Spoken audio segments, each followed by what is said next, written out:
Side खबरों के लिए सब्सक्राइब करें फ्लेम मीडिया और उसके बाद बेल आइकन को प्रेस करें ताकि सबसे पहले आपको मिले एक्सक्लूसिव खबरें।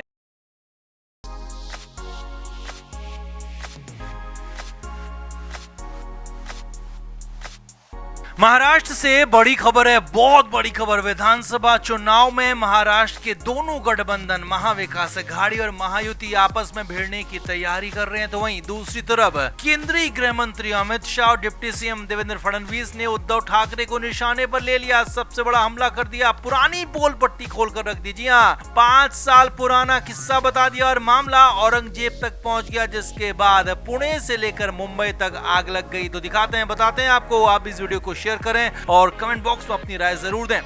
तो पुणे में रविवार को बीजेपी का एक दिन का अधिवेशन हुआ जिसमें बहुत सारी बातें हुई, मगर इसी अधिवेशन के ठीक बाद यानी कि रविवार की शाम को कुछ ऐसा हुआ जिसने उद्धव ठाकरे की पोल खोल दी, क्योंकि उद्धव ठाकरे के राज का पर्दाफाश करने वाला कोई और नहीं बल्कि केंद्रीय गृह मंत्री अमित शाह और महाराष्ट्र के पूर्व सीएम देवेंद्र फडणवीस रहे, जो कि एक वक्त में उद्धव ठाकरे के बेहद करीब थे। अब पहले बारी थी अमित शाह की, तो अमित शाह ने कहा कि शरद पवार भ्रष्टाचारियों के सरगना है। जी हाँ, उद्धव ठाकरे पर कुछ बोलने से पहले वो शरद पवार बोले और कहा कि शरद पवार की सरपरस्ती में ही महाराष्ट्र में बड़े बड़े घोटाले हुए हैं और सबसे बड़ा सरगना उसके यही है। इसके बाद बारी आई उद्धव ठाकरे की, तो अमित शाह ने उद्धव ठाकरे पर सबसे बड़ा हमला करते हुए कहा कि औरंगजेब फैन क्लब के चीफ उद्धव ठाकरे ही हैं। उद्धव ठाकरे औरंगजेब को आज से नहीं बल्कि बहुत पहले से पसंद करते हैं। 5 साल पहले भी जब वो बीजेपी के साथ थे तो यही कहते थे और आज भी यही कह रहे हैं, और इसीलिए आज वो बीजेपी के साथ नहीं है, बीजेपी ने उनको खुद से अलग कर लिया। अब इस बात को देवेंद्र फडणवीस ने आगे बढ़ाया और 5 साल वाला पूरा का पूरा किस्सा सुनाया कार्यकर्ताओं के बीच में। देवेंद्र फडणवीस ने कहा कि उद्धव ठाकरे का औरंगजेब प्रेम कोई नया नहीं है बल्कि बहुत पुराना है। 5 साल पहले से हम इसको साक्षात अपने आंखों के सामने देख चुके हैं। आगे बढ़ने से पहले आपको बता दें कि 5 साल पहले तक बीजेपी और उद्धव ठाकरे की शिवसेना एक साथ थे और फिर 2019 के विधानसभा चुनाव के बाद इनके रास्ते अलग हो गए।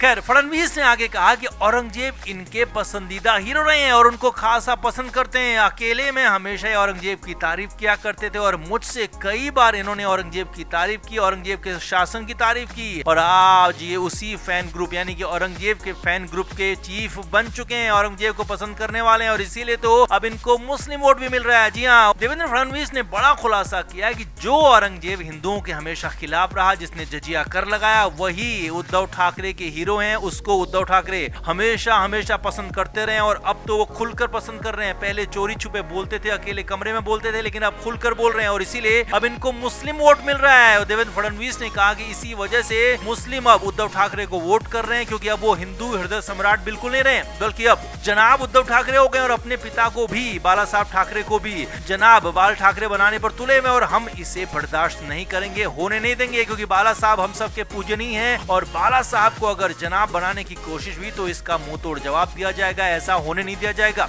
तो कुल मिलाकर उद्धव ठाकरे पर बड़ी पोल खोल देवेंद्र फडणवीस ने, अमित शाह ने कर दी, चौतरफा हमला कर दिया, 5 साल पुराना किस्सा खोलकर रख दिया, 5 साल पहले बंद कमरे में बातचीत खोलकर रख दी, और हालात ये हैं कि ये हमला सीधे सीधे उनके विधानसभा चुनाव के टारगेट पर भी हुआ है, क्योंकि विधानसभा चुनाव में इससे बीजेपी को खासा फायदा मिल सकता है, तो उद्धव ठाकरे को इससे बड़ा नुकसान हो सकता है। तो आपका इस पूरे मामले पर क्या कहना है? क्या वाकई में जनाब उद्धव ठाकरे बनकर वो औरंगजेब फैन आर्मी के चीफ की तरह बिहेव कर रहे हैं, या फिर मामला सिर्फ और सिर्फ आरोपों तक ही है, सिर्फ आरोप लगाए जा रहे हैं, बाकी कुछ नहीं? आप क्या इस पर मानते हैं? आप भी कमेंट बॉक्स में अपनी राय जरूर दें, वीडियो को शेयर भी करें।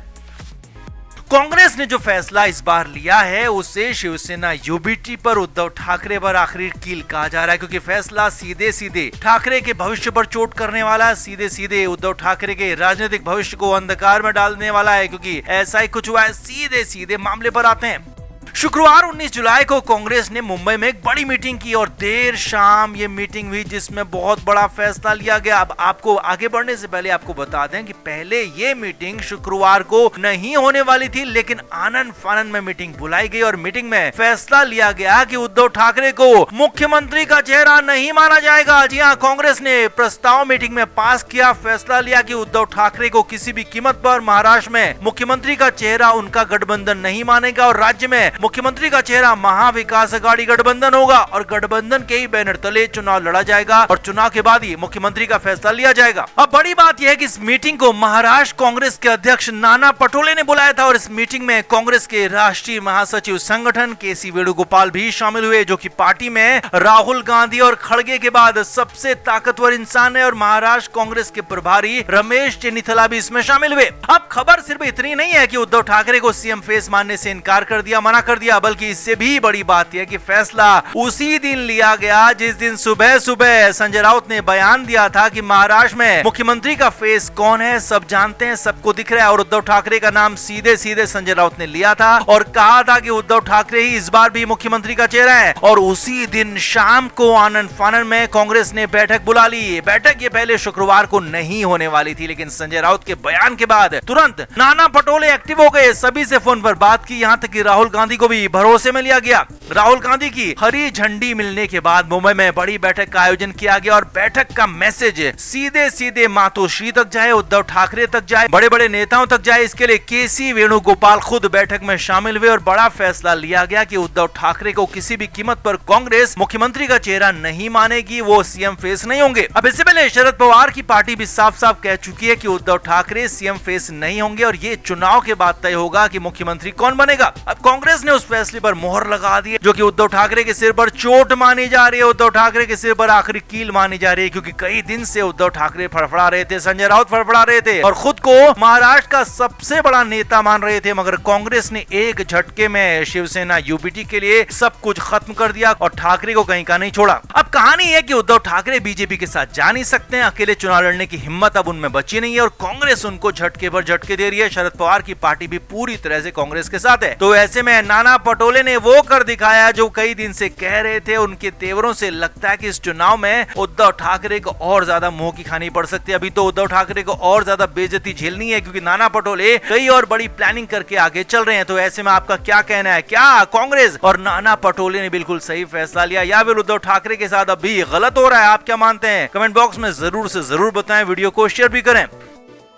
तो महाराष्ट्र में विधानसभा चुनाव से पहले उद्धव ठाकरे फंस गए हैं। जी हाँ, ठाकरे फंस चुके हैं, क्योंकि वो बीजेपी के साथ अब जा नहीं सकते हैं, क्योंकि बीजेपी को पानी पी पी कर हर रोज कोस रहे हैं और बीजेपी के साथ जाएंगे तो बची खुची इज्जत और वोट बैंक भी चला जाएगा और शिंदे गुट को सिर पर बैठाना होगा वो अलग। उधर इंडिया गठबंधन में शामिल महाविकास अघाड़ी के अंदर उद्धव ठाकरे ने कुछ ऐसे हालात पैदा कर दिए, कुछ ऐसा कांड कर दिया है जिसे कहा जा रहा है कि उद्धव ठाकरे ने अपने ही पैरों पर कुल्हाड़ी मार ली है। हमने ही आपको बताया था कि उद्धव ठाकरे महाराष्ट्र की 288 में से 125 सीटों पर चुनाव लड़ना चाहते हैं और गठबंधन को इस बारे में बता दिया है, जबकि कांग्रेस ने भी इस नहले पर दहला मारते हुए कह दिया था कि कांग्रेस 150 सीटों पर, हाँ 150 सीटों पर चुनाव लड़ेगी। अब इसके बाद खबर है कि महाराष्ट्र में गठबंधन की बैठक हुई, जिसमें कांग्रेस के साथ शिवसेना यूबीटी और एनसीपी शरद पवार के लोग भी शामिल हुए और उद्धव ठाकरे ने साफ साफ कहा कि वो 125 से कम सीटों पर चुनाव नहीं लड़ेंगे, जबकि शरद पवार की पार्टी की तरफ से कहा गया कि 90 से 95 सीटें सभी पार्टियों को दी जाएंगी। अब हमने पहले भी आपको बताया था कि इस पर खासा बवाल हुआ था, नाना पटोले और उद्धव ठाकरे के बीच में सीधा संग्राम तक हो गया था। Flame media report.